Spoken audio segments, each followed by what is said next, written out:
here's the situation that I am going to share.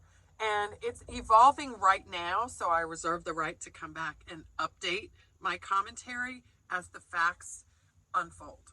So there's a restaurant in Texas which serves barbecue food. There was a gentleman who worked there. His name was Walter Johnson. And I'm not sure exactly what his job was, but I do understand from public media reports that he is really good at preparing barbecue. So this restaurant apparently employed him, and the man's name was Walter Johnson. I'll call him Mr. Johnson. Mr. Johnson began sharing on social media in different channels. I'm not sure how many channels he used, but he began sharing on social media using the word tendernism. And he called himself Mr. Tendernism because whenever you eat barbecue, you want it to be tender, right? So he was Mr. Tendernism.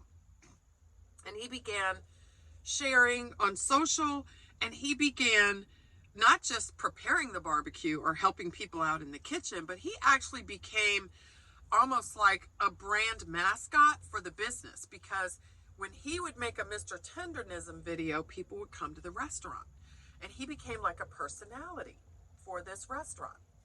So time goes by, I'm not even sure how much time, but the owner of that restaurant filed trademark registration applications for the Mr. Tendernism brand. I'm not sure if he told Mr. Johnson that he was doing that, but he did do it because I validated it at the trademark office. Then, for whatever reason and under circumstances that I'm not familiar with, Mr. Johnson, his job was terminated at the restaurant. And apparently these things happened in close proximity.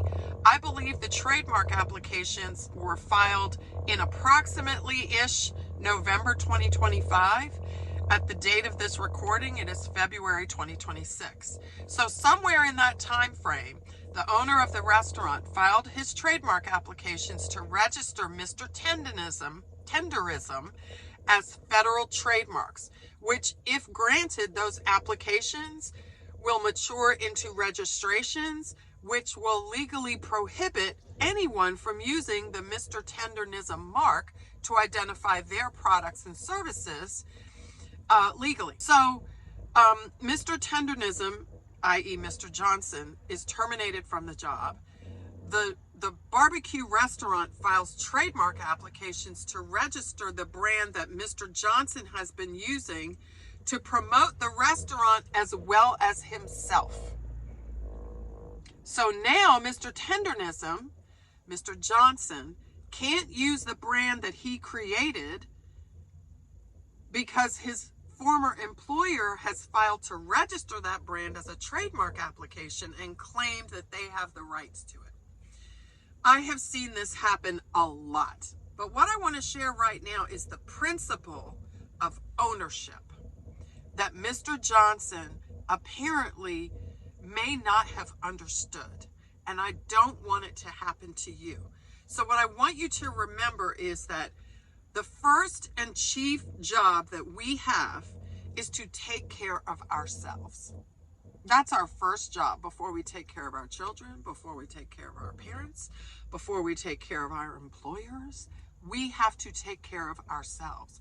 And one of the ways that's becoming increasingly important to do that is to own your brand. Own your personal brand. Own yourself. So if you have 50 jobs throughout your lifetime, you want to be owning things that have a genesis in yourself. Okay, so no one can take them away from you. So in this situation, what's happened is, and it's a lot of conjecture here because I don't know any of the people personally. I'm just reading public reports. What's happened here at its core, now I'm not talking about people doing each other wrong or stealing from each other. I'm not talking about that. What I'm talking about is how important it is for you and me, Mr. Johnson, and everyone else to understand our power if we have a phone in our hands. Because if you have a phone and you are using it to share anything, You are either using your phone to share something that will help your employer grow or help you grow, or both. And either way, somebody is going to own that brand. And it should be you if you created it. And you want to profit from it. And you want to benefit from it, as you should, because it was your idea. What Mr. Johnson apparently didn't know was that, number one, his employer was using him to make barbecue, but also to grow his brand and to get more people to come into the restaurant as a result of the Mr. Tendernism personality. And what Mr. Johnson apparently didn't realize was that he had created something that had value and that he could own it. But he would have to take certain steps in order to claim ownership rights so that the federal government would recognize them in a way that could prevent other people from using his brand. So we all need to have our eyes wide open that we have the ability to create something of value that can support us, support our families, generate income, and we don't want to put ourselves in a position where we're giving that away. So 3 things I want you to remember. Number 1, you have power in and of yourself to generate income on your own terms. Mr. Tendernism's story proves that, because the brand, Mr. Tendernism, the phrase, whatever you want to call it, has value. It has value. He created it, apparently. That's what they may be arguing about this. I don't know. But apparently he created it. And now he can't benefit from that without a legal fight. The second thing is, use your phone to educate yourself about owning a business. Different kinds of businesses. Learn about how a multi-billion-dollar company runs and learn how a teeny tiny little micro business runs. What you will find is that one of the only differences is the amount of money at stake. That's it. You need a tax ID number. You need a separate business account. You need to make sure that you own your business. You need to do your analysis of your costs. You need to set prices that are profitable, so there's a gap between what you pay for whatever you're offering and what the public pays for, because that's your profit margin. Whether it's a $10 profit margin or a $1,000 profit margin, the principles are the same, and everyone can learn them. And the third thing is, understand that money is not going to solve problems.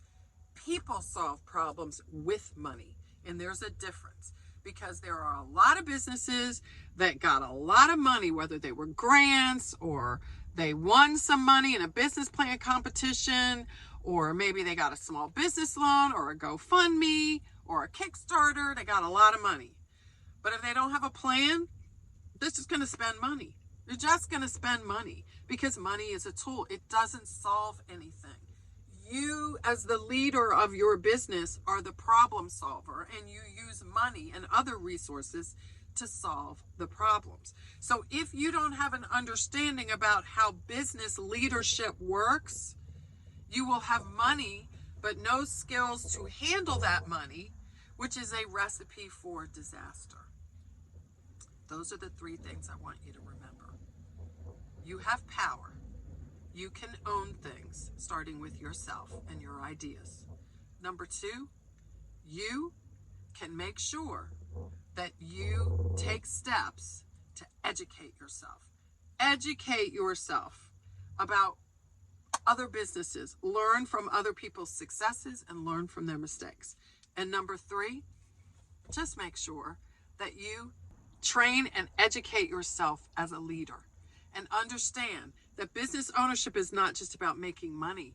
It's about making you a better person. So as your business grows, guess who grows along with it? You do. And your business will never grow beyond your capabilities to lead it. So Mr. Tendernism, Mr. Johnson, I wish you the best. Good luck. All right, post your comments and questions below. They always generate some interesting discussion. I look forward to seeing you next time.